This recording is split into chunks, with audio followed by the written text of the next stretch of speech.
am Mega Random 42, and it looks like the Romulans are going to be shoehorned into Star Trek Discovery Season 2 to retcon the cloaking device problem. Oh, at least the continuity mistake, right? So let's just dive into this article, shall we? This one came out today on comicbook.com again. It's a different person this time. It's Kofi Outlaw is the new person. So Star Trek reveals new Klingon ship design and Romulan threat. Right, so we know what the new Klingon ship designs look like and everything. But let's just dive into the article. Star Trek is giving the Klingons a nice Pimp My Ride upgrade as the warmongering aliens' new spaceship design was revealed today via an anonymous social media post right here. This is on Star Trek's official Twitter. And you can see here, revenge is a dish best served cold. Boom, boom, explosion-y things. Yeah. So that's this image, and we can pull this up a little bigger for you guys to see. This is from Star Trek's official Twitter. They've got Klingons, it looks like, over there. They're verified, so this is Star Trek. Yeah, and that is... So that nice little emoji caption translates to revenge is a dish best served cold, which also is a tip-off to what the official Klingon language caption also says. That saying is, of course, used to convey the idea that revenge should not be something rushed into, but rather reserved until tempers are cool, and the revenge plan rationally executed. That is very good words of advice. Needless to say, the picture of Earth in the emoji caption with two Big Bang emojis around it is ominous and does not bode well. The ship itself is a D7 battle cruiser, something that was first teased in Star Trek Discovery Season 2 trailer. No, it wasn't. Here we go. It was not just first. No. No. Oh Lord, let me correct you guys on that. Let me move over so we can let's pull this up. Discovery Season 1 Episode 5. Right, this is coming right from the official episode. Let me cue this up for you guys. This is one where Lorca gets captured. Warning, incoming warp signature detected. Klingon, Class D7, battlecruiser identified. Class D7 battlecruiser identified! Right! It doesn't look anything like... This ship right here looks nothing like a Klingon D7 battlecruiser. Right? Not only that, the first appearance of the D7 battlecruiser in Discovery was right there in this episode, Episode 5. From Season 1 of Star Trek Discovery. So first off, they're trying to retcon their own bullshit. Fine, we got that. Second off, let's just take a look from Star Trek Discovery's official trailer, what the D7 is supposed to look like. It is this display capture here. This is the D7 battlecruiser that we're supposed to be getting in Discovery, according to the Season 2 trailer that came out October 6th, so a good year after the D7 appeared and decloaked and took Lorca, even though the D7 was a prison ship. Right, anyway, back to the article here. I mean, it looks, 25% different than a D7 battlecruiser. Sure, whatever. The D7 class holds a pivotal place in Star Trek lore, as its predatory design, heavy weapons, and cloaking systems are all shared with the Romulan Empire as part of the Romulan-Klingon alliance, giving rise to a major Federation threat. In addition to this image of the battlecruisers, a new Romulan war decree has been revealed at the #Fleet Command hashtag. Well, we'll get into that in a second. Making it seem even more likely that a new version of the Klingon-Romulan alliance could be on the horizon, with Star Trek Discovery Season 2 seeming like the most immediate and likely venue for such a storyline. Right, so first off, let's look at what a TOS D7 battlecruiser looks like. This is this is a fan-made I think model, I believe. But you can just Google all of these. This is a really good angle to kind of compare to this or to this.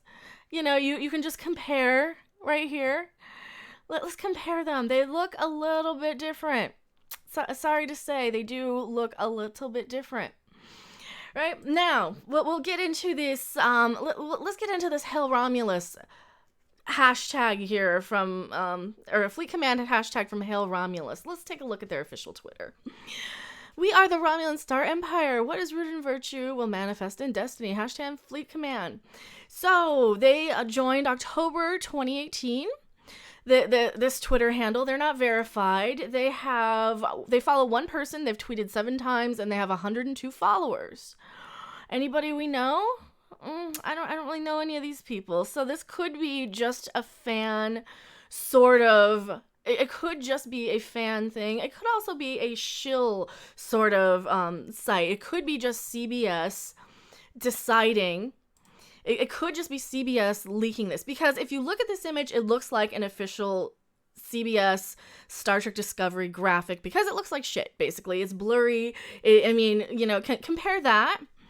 Just compare that here to this one right here. They kind of look similar. They kind of look similar, right?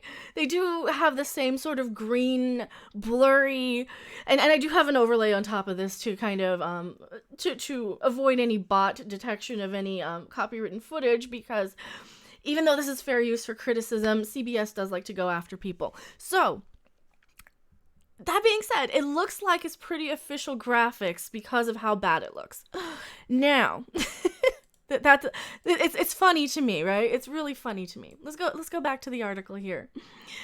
So far, it seems that Star Trek fans are embracing the classic feel of these new battlecruisers. No. Just a couple of people are talking about them, and are hoping to see them in Star Trek Discovery Season 2 storyline. Discovery designer Glenn Hetrick previously teased how the new season will give us an expanded look on different factions and cultures of the Klingon Empire, including L'Rell's struggle against the High Council patriarchy, and there are different aesthetic designs we'll be seeing.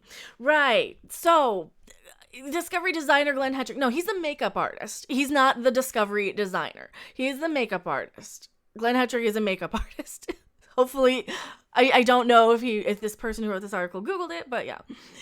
In Season 2, you're going to see much different designs, Hetrick said. You're going to see different houses you haven't seen before. One of the most important things to us was at this point in canon, as we head towards different current versions of unification, the houses really grow up on different planets. It's an empire, it's not just Kronos. We've seen 6 of the great houses close up in Season 1. All of them are bald, by the way. As we move forward into the next season, I promise we will continue exploring and unpacking and unfolding that indefinitely interesting story of what the Klingon culture looks like on a weirder level. Well, first off, this is in context to the makeup. I will link my Glenn Hetrick video in the description below, because yes, he is the makeup designer. He has nothing to do with the ships or any of the aesthetic of any of the ship design, the Klingons or the Romulans or any of this stuff. While not confirmed, this is a new hint at the Klingon-Romulan alliance. Seems all but destined to happen in Star Trek Discovery. Do you agree? Let us know in the comments. All right. So, here's the thing. We could theoretically see the Klingons and the Romulans as an alliance as a way to retcon the bullshit cloaking device that the Klingons had in the Battle of the Binary Stars, which was kind of the whole point of that ship being important, the sarcophagus ship.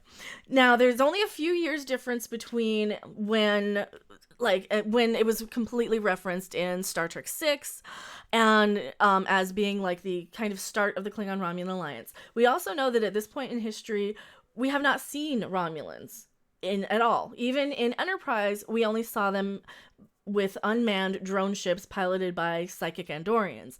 So yeah, we have not actually seen Romulans and had interaction with them as humans in Star Trek canon so far. They could theoretically do it. It's only a few years apart. That's not the issue. The issue is all of the kind of big bullshit methods of retconning everything. You know, it's like they don't know what they're doing, get called out on it, and then they backtrack and try and fix it in the most crazy way possible. So yeah, you know, so the Battle of the Binary Stars, I have that up here. Let me just pull that up too. Battle of the Binary Stars with Federation stardate 2245. So that is when Michael Burnham and basically the Klingons decided to get into a war. And of course the cloaking device, we see the Enterprise encounter Romulan burn and prey that use a cloaking device in 2266.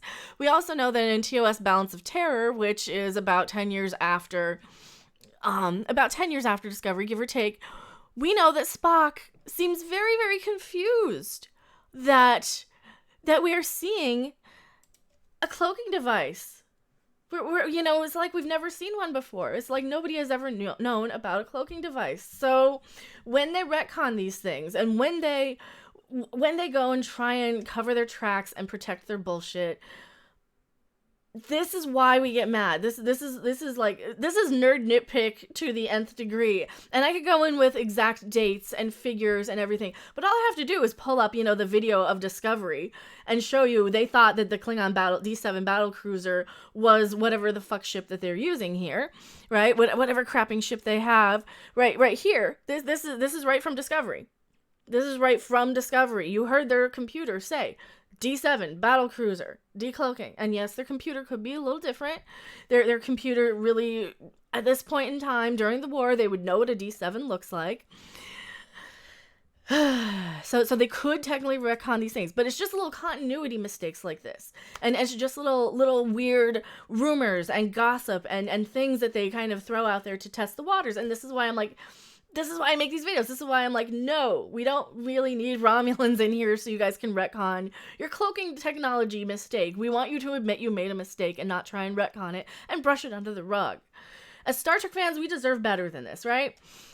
And yeah, so this, I don't really know what to make of this Hail Romulus sort of Twitter handle. They could be just a fan thing. They could just be somebody who made that, but I'm sorry, the graphics look a little too official to me. They look a little too they look a little too Star Trek Discovery in my opinion. I mean, it could mean something like they're just testing the water. It could just mean a fan made some graphics that look very Discovery. I don't know. I don't really know. What do you guys think? Tell me in the comments section below. Do you think they're just trying to cover their ass and retcon the cloak? Are you excited? Do you want to see the Romulans in this timeline? I mean, do we even care at this point? I'm kind of at the point where I'm just grasping at anything I can to pick apart on this series to prove how bad it is, because there's so much. There's just so many little inconsistencies and crazy things. And I hate having to make Star Trek video on top of Star Trek video on top of Star Trek video, but man, when we have all this new information coming out daily leading up to season 2 of Discovery, it's a little hard not to pounce on this. But anyway, thank you guys so much for watching. I am Becca Random 42. I will see you guys on the next video or live stream. Bye.